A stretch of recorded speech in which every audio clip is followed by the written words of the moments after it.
welcome back to the Spirit of Watercolor with Linda. Boy, October just flew by. Those of you that have been with me know I'm doing once a month watercolor videos for y'all, and you can paint along with me and get inspired with me. And those of you that are continuing to do so, welcome back. Really glad you're sticking with me, and we're inspiring each other, motivating each other to be staying creative in this most spiritual medium, right? Watercolor, as you know, I've said so many times, but it just continues to be so. And so what we're going to do today, those of you who are looking for something to inspire you, as October passes and we're moving into November. I was just at Sutton's Bay again. We go in October and see the leaves changing and so forth. But also the bay has beautiful sunsets and sunrises, especially the sunrises there, okay, because it's rising right over the bay. And this is right near Traverse Bay. It's a part of Traverse Bay. It's a small bay within a bay. So yeah, so anyway, as you know, we do these, this was our 20-minute loose painting we did last time, right? Okay, this time I'll show you the photo pretty soon of the sunrise.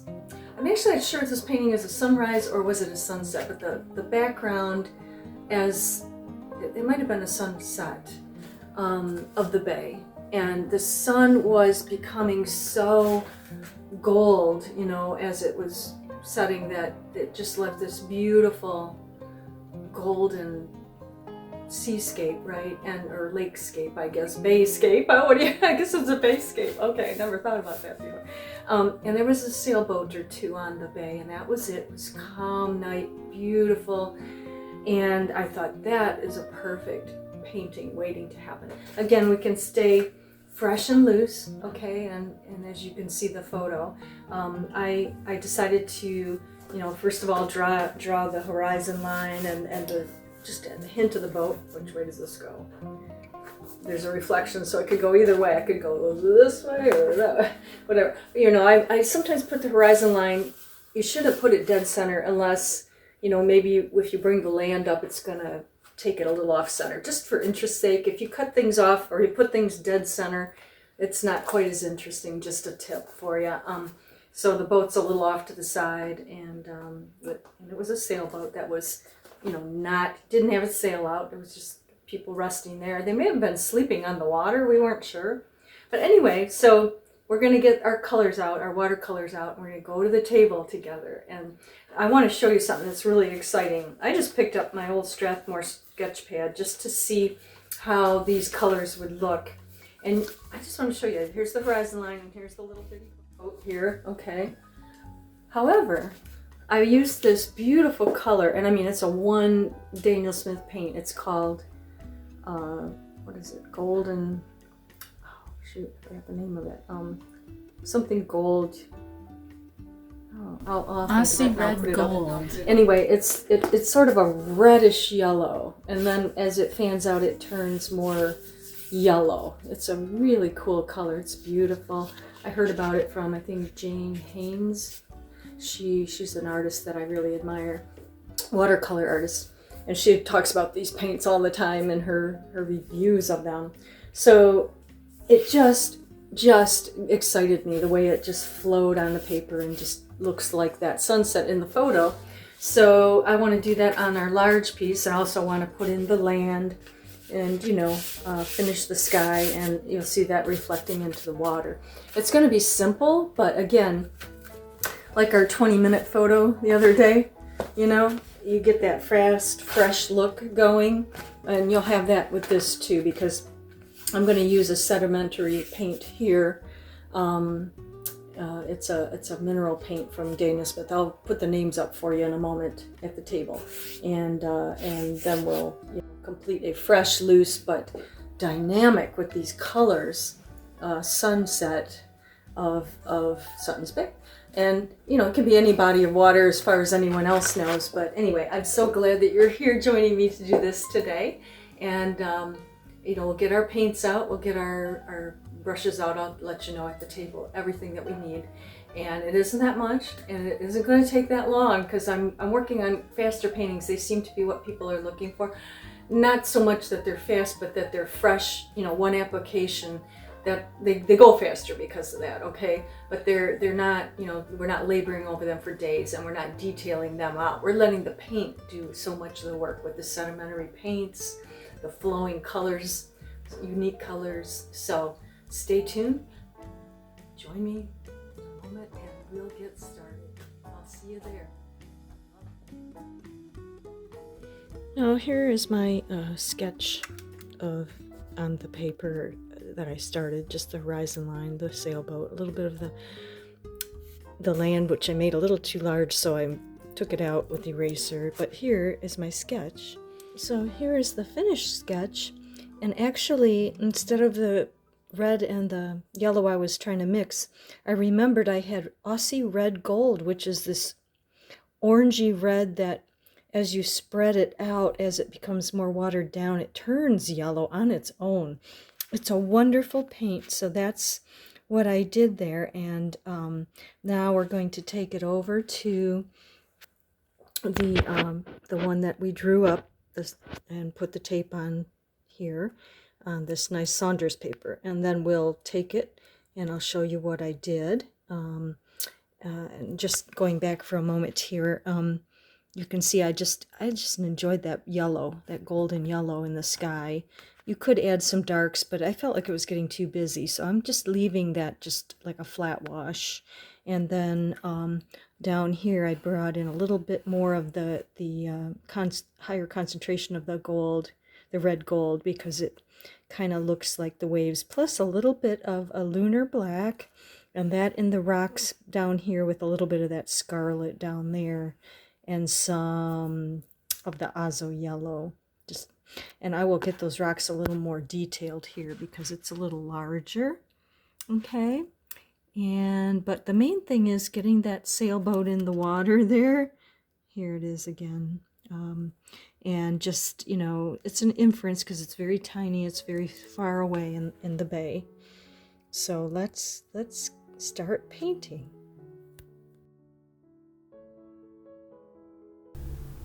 So here is what we're going to do. This is another one I just did, but we're going to do the very same thing so you can see how I took the beautiful red gold here and made it my sunrise painting. And we're using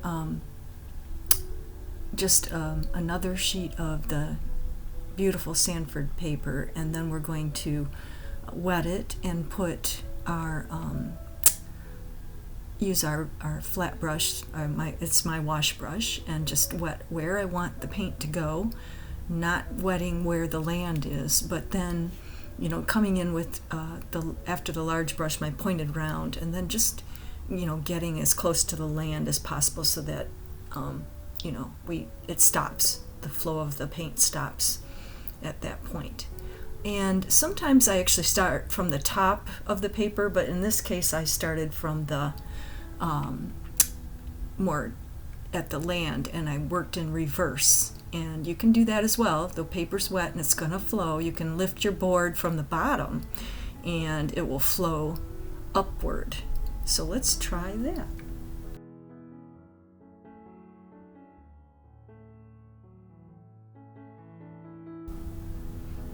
You can see here I actually covered my land a little bit, but I can lift it out, and I do that after I realized it.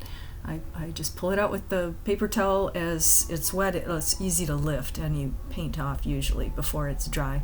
This is not a staining paint either, so I probably could still lift it after it dries too. That's a whole nother topic, staining paints and which are and which are not. As you can see now, I'm bringing that color in more strongly and letting it flow, like I said, going upward. There's also some under the land, which I'm letting flow as well, the other direction, going in, becoming the water. I don't know if it was exactly that color in the actual sunset, but I liked it with the water being the same color as it's, you know, a reflection of the water. And I add in some of the Payne's gray and or Lunar blacks into the bottom of the painting, into the water as well, which for me the Payne's gray is like a blue of the sky when it's, you know, kind of shadowy and dim. You know, at a sunrise or a sunset, we have that kind of look. Okay.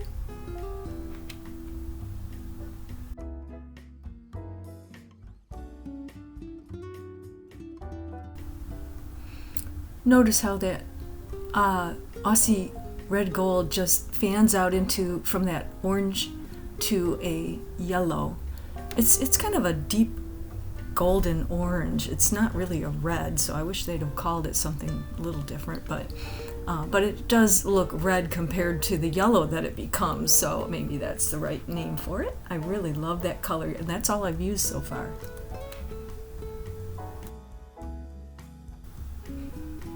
And now let's work down into the water, and it's been flowing downward, and I will just take my wet mop brush, and I will just keep that water moving, or that paint moving, you know, and it's getting thinner and becoming this very soft water wash. Okay, very soft colors, keeping whites, because there is, you know, in a lake or a bay, there's, you know, the whites of the waves and they're moving in, and I do that very subtly. I like that to just be part of the flow of the paint. And sometimes where there's dry areas on the paper, it's just gonna stay white, and you know, that's just lovely to use the white of the paper for the whites. Always, hopefully we do that.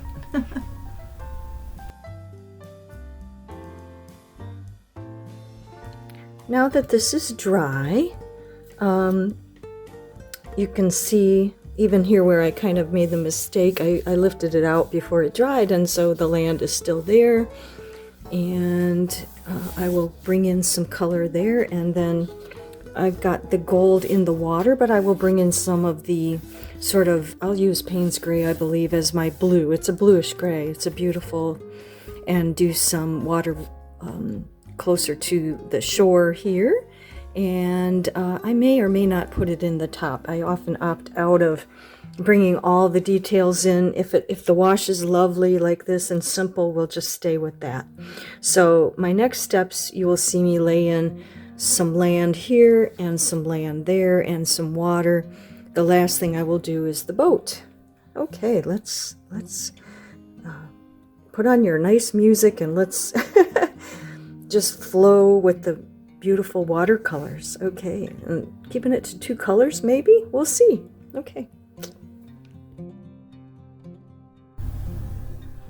Okay, so here we have added some water, clear water to the land, and then I come in with my Payne's gray and bring that in. And you know, it could be Lunar black. To me, they're very similar. Payne's gray is a little bit bluer, and there's also a neutral tint. A lot of colors that look the same to my mind. They're similar but vary a little bit in tone or color, coolness, warmness. So any of those that you want to use there in the land, the granulation creates the texture of the land, which is why I choose those colors. Okay.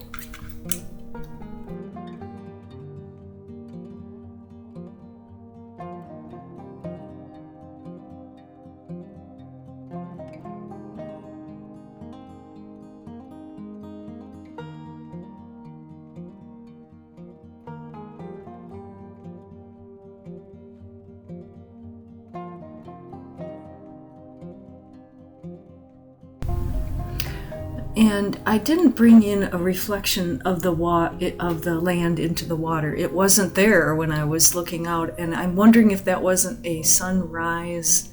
Not sure, but I did not have a reflection. You can add it if you want to. It's just doing the same as you did with the land, just upside down like a mirror underneath, right? And then here I'm just showing that I'm going to use the same color on the water as well, our beautiful Assie Red Gold. And it looks, you know, it's more, less concentrated. So, when it fans out. So you will see that it kind of will do a mimic of the sky color. I am bringing in some strong value there just to kind of mimic the waves and letting the paint just flow on the wet paper. Again, I wetted the paper as before with clear water, and then we bring in our water.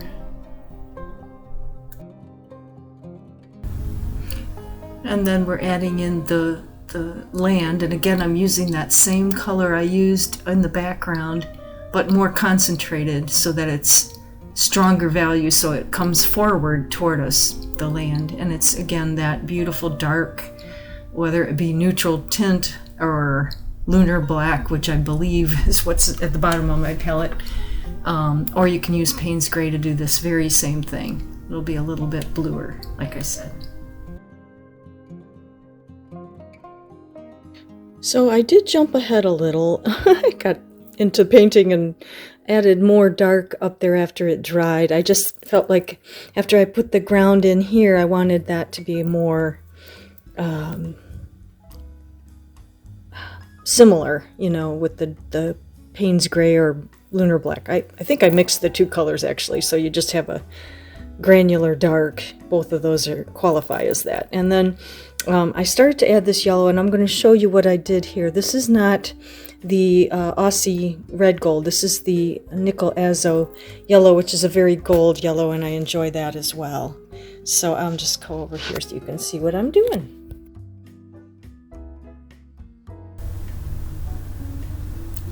Here I use a 1/2 inch round brush. That's the large brush, just wetting it first. Again, always wet on wet. You first wet with clear water and then come in and just do these little strokes, you know, in different directions of that flat brush with the Nickel Azo Yellow, and actually and a little bit of the pointed round there I see too.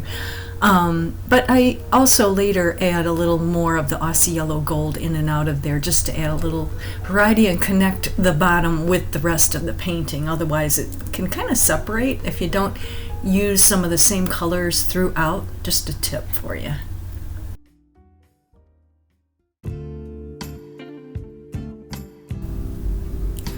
So this is how I finished it up, and I may go back into detail more of the sailboat, but yeah, I figured there's enough there for us. I used watercolor pencil, black watercolor pencil and pencil, and then I just wet it with a brush gently, a clear brush, to make the watercolor pencil look more like paint. You can paint it in if you feel more. I'm not real super confident with the tight things. I'm more with the loose, as you know. And then I also added some more waves into the water and a little bit of the Nickel Azo Yellow into the water to help, again, unite the bottom of the painting, the land and rocks, with the top. And so there you have it. Loose. I tried to make this as short as possible, but as usual, things take time sometimes, so we kept it on under 20 minutes, and that was the goal. So thank you so much for watching. I hope you'll like and subscribe and join me as we move on in our spiritual watercolor journey together. Thanks for coming, and I'll see you on the next video. Have a wonderful autumn, and we'll see you soon.